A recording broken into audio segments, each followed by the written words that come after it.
ছাত্রদের online result দেখানোর জন্য আমরা যে অ্যাপটি তৈরি করেছিলাম, যার লিঙ্ক আমরা গার্জেন গ্রুপে দিয়েছিলাম, তাতে কিছু সমস্যা দেখা দিয়েছে।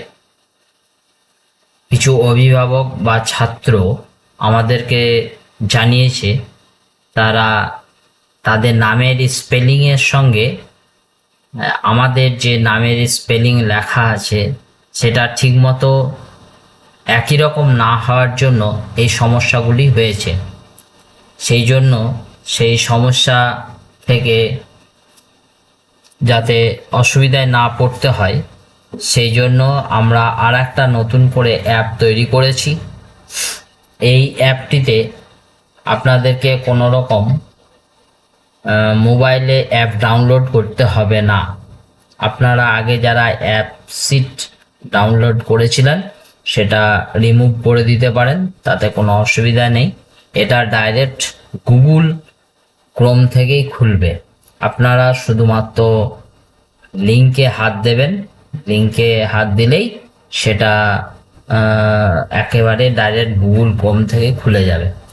আমি সেই সমস্ত অ্যাপটা কিভাবে ইউজ করতে হবে সেটা একবার দেখিয়ে দিচ্ছি। প্রথমে একটা হোয়াটসঅ্যাপের লিঙ্ক যাবে আপনাদের গার্জেন গ্রুপে, সেই লিঙ্কে ক্লিক করবেন। ক্লিক করলেই এই ধরনের একটা ইন্টারফেস খুলবে। এইটা দেখার পর আপনি এখানে দেখতে পাবেন রোল, ওপরে লেখা আছে পাসওয়ার্ড, তারপর সার্চ, নিচেতে লেখা আছে মানে এনকোয়ারি। যদি কোনো অসুবিধা হয় তাহলে ওই নাম্বারে আমাদের সঙ্গে যোগাযোগ করতে পারবেন। প্রথমে রোল নাম্বার দিতে হবে, ছাত্রের যেটা ক্লাসের রোল নাম্বার সেইটা। যদি 1 থেকে 9 পর্যন্ত হয় তাহলে সেরকমভাবে দিলেন 1 2 3 4 5 6 7 8 9 10 11 12, ঠিক আছে।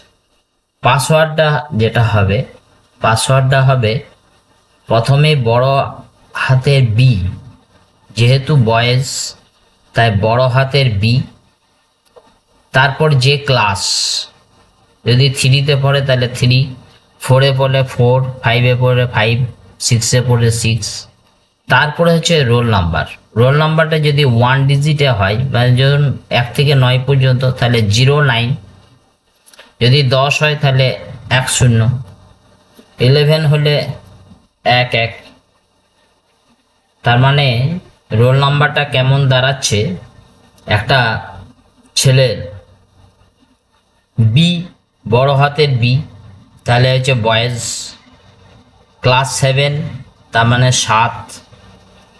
তারপরে যদি 1 রোল নাম্বার হয় তাহলে 01, যদি 15 রোল নাম্বার হয় তাহলে 15, তার মানে B715, B714, এরকমভাবে সবারই রোল নাম্বার আর ক্লাসটা দিতে হবে। তারপর সার্চ করতে হবে।